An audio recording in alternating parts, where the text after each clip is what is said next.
The project I'm going to say something about in finishing is this one at the very bottom, From Archives to Activism, which is one that we've articulated really just over the last 12 months, that focused around this idea of collective memory.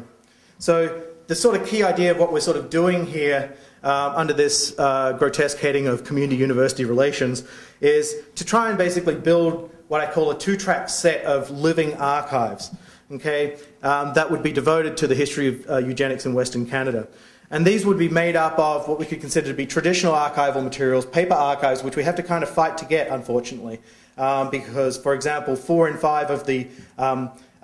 case files that were maintained from the Eugenics Board were culled, sort of in some sense by accident. We only have 1/5 of those, but we have much more information reconstructed in the legal files that field have. And start with that and then look at digitalizing some aspect of the material that's out there and packaging it in various kinds of ways through curriculum bundling, oral presentations,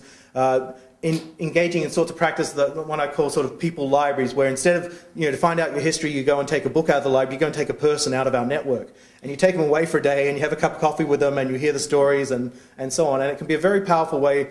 for engaging students, say, at the university to participate in community-based learning strategies. There are distinct roles for philosophers here. There are, but in some ways I don't think of philosophical activity as self-distinct from other forms of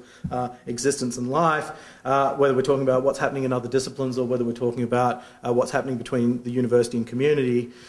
Certainly in the sorts of projects that we're articulating, there's a role for philosophers in rethinking ethics and disability, and we've been having a number of discussions in the last few days in the events that we've organised, and also rethinking in some sense the role of philosophers in public health, ethics and social policy might be something that where there's a special opportunity, given that we have a new school of public health that's very well supported by the university, and a lot of opportunities I think for philosophers to do good things in there, given the needs and articulations of their sort of mission. More generally, we could just think about this as I do, because I don't really come from ethics as a background philosophically, but I really come from philosophy of science, philosophy of biology, and I think of it as a kind of form of applied philosophy of science and technology, and thinking about the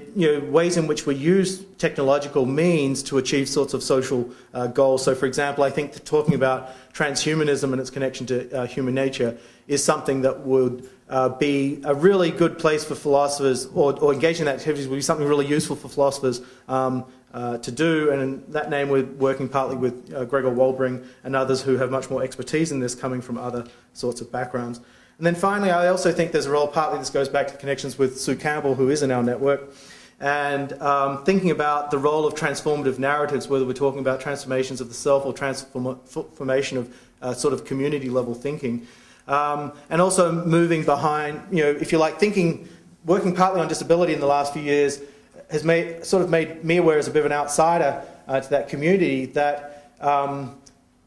I think the old age of having, if you like, specific disability-focused discourse is kind of gone, and cross-disability is a kind of necessary starting point. But it's not just cross-disability, but it's crossing disability and non-disability in lots of ways, and looking at some of the standards and double standards that are out there to